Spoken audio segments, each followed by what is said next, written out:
Dostlar, ismin halları mövzularını davam elətdiririk. İndi də təsirlik halı izah eləməyə çalışaq. Təsirlik hal sualı kimi, nəyi, haranı, bir də nə sualıdır. Demək, şəkilçisi I və bitişdirici N-dən istifadə edirik.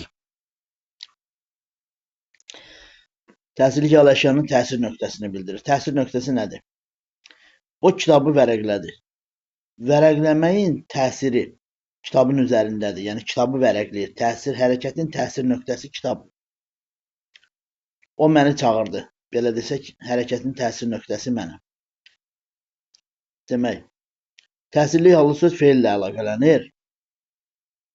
İsmin yeganə halıdır ki, yalnız feillə əlaqələnir. Məsələn, tutaq ki, digər nitq hissələrində olan sözlərlə əlaqələnə bilmir. Feil mövzusunda da əvvəllər bu təsirli və təsirsiz feillər mövzusu var idi. İndi məktəb proqramında tədris olunmur.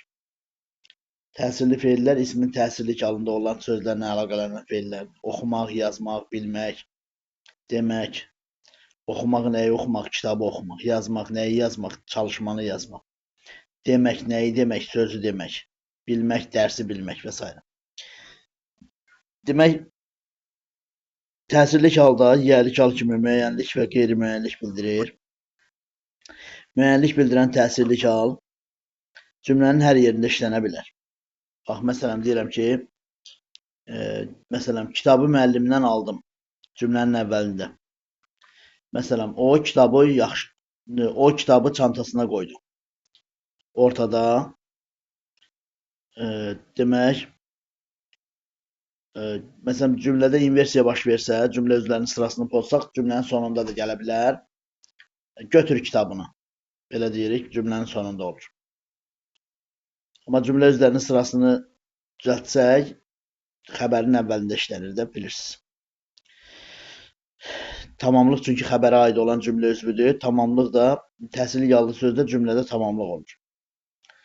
Burada qeyd eləmişik. Şəkilçisi görünür və kimi, nəyi, haranı sualına cavab verir. Cümlədə tamamlıq olur. Müəllim şagirdləri çağırdı. Kimi çağırdı? Biz meşəni gəzdik, haranı gəzdik? Bu hara sualını görən kimi zərflik fikirləşməyin. Yer, məkan, mənalı zərflik. Yer zərfliyi fikirləşməyin. Çünki haranı sualına cavab verən söz tamamlıq olur. Zərflik olmur. İstisna var burada. Təsirlik hallı söz deyirik, yaxud tamamlıq olur. Tamamlıq olmaya da bilər, nə vaxt olmur? Zaman məzmunlu sözlərin üzərində təsirli halın şəkilçisini artırırıq. Yayı, qışı, payızı, yazı, gecəni, səhəri, günortanı və s. Bu qışı şəhərdə keçirdilər. Zaman zərfliyi olacaq. Gəldik qeyri-müəyyənlik bildirən təsirlik hala. Qeyri-müəyyənlik bildirən təsirlik halın sualı nədir? Nə sualı? Şəkilçisi yoxdur. Feilin yanında gəlir. Quzu su içir. Şagird kitab oxuyur. Dərzi paltar tikdiyi və s. belə bu şəkildə olur. Qeyri-müəyyən təsirli hallı sözünü müəyyənliyə çevirmək üçün 3 yol var. Hansıdır o yollar? Yerində şəkilçi artırmaq, quzu suyu içir deyirik. Şagird kitabı oxuyur deyə bilirik. Dərzi paltarı tikir deyirik. Feilin yanından uzaqlaşdırmaqla. Elə ki, qeyri-müəyyənlik bildirən təsirli hallı sözü feilin yanından uzaqlaşdırdıq, müəyyənliyə çevriləcək. Suyu quzu içir. Paltarı dərzi tikir. Kitabı şagird oxuyur. Görsən, feilin yanından uzaqlaşdıran kimi məcburən müəyyənliyə çevrilir. Bir dənə əvvəlinə o, bu, həmin, ümumiyyətlə təyin edici bir söz artırmaqla quzu bu suyu içir. Dərzi həmin paltarı tikir. Ondan sonra şagird dediyim kitabı oxuyur. Feil sifət artırırıq əvvəlinə də. Yəni, belə bir bu üç üsuldan istifadə etməklə biz qeyri-müəyyənlik bildirən təsirli hallı sözü müəyyənləşdirdik. Sual verməklə də müəyyənləşdirə bilərik. Və yaxud yerinə əvəzlik qoymaqla da. Quzu bunu içir deyərik. Quzu bu içir deyə bilmərik. Quzu bunu içir deyərik. İşarə əvəzlik qoyaraq yerinə. Və yaxud quzu nəyi içir? Suyu içir. Belə bu şəkildə də deyə bilərik. Doğru.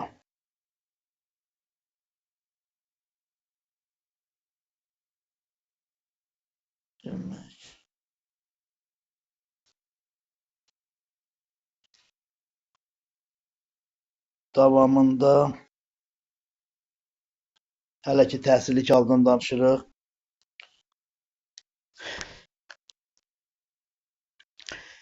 Biz qeyd elədik əvvəldə ki, qeyri-müəyyənlik bildirən təhsillik hal feilin yanında gəlir. Qeyri-müəyyən təhsillik halda söz feilin yanında gəlməyə də bilər. Bir adam da siz göndərin. Nə edin? Göndərin. Kim? Siz. Kimi göndərin? Nə göndərin adam? Bir köynəkdə o aldı. Nə etdi? Aldı. Nə aldı? Kim aldı o? Nəyi aldı? Köynəyi aldı və yaxud nə aldı? Köynəyi aldı. Təsirlik hallı söz yalnız tamamlıq olduğu üçün xəbərli şəkilçisi qəbul edib cümlədə xəbər ola bilmir. Yəni yalnız tamamlıq deyəndə əksər hallarda tamamlıq olur da. Yəni ki, o bayaqki istisnanı desək əsasən tamamlıq olur. Ona görə də təsirlik hallı söz ismə məxsus 3 qrammatik şəkilçi qəbul edir. Cəm, mənsubiyyət, bir də hal. Biz adlı halda izah edəndə demişdik ki, adlı halında hal şəkilçisi olmadığına görə demək o da 3 ismə məxsus maksimum 3 qrammatik şəkilçi qəbul edə bilir. Təsirlik halda həmçinin xəbərli şəkilçi qəbul etmir, heç vaxt xəbər ola bilmir. Bu şəkildə. Bir də növbəti bir qeydimiz də ondan ibarətdir ki, ismin 3 halı, adlıq, yiyəlik, bir də təsirlik nə sualına cavab verə bilər. Yəni qeyri-müəyyən yiyəlik, qeyri-müəyyən təsirlik, bir də adlıq hal nə sualına cavab verə bilər. Sonra. Növbəti bir qeyddə yazmışıq, digər hallara aiddir bu. Yönlük, yerlik və çıxışlıq hal cümlədə yalnız tamamlıq, zərflik və xəbər olur. Mübtəda ola bilməz, təyin ola bilməz. Bu şəkildə.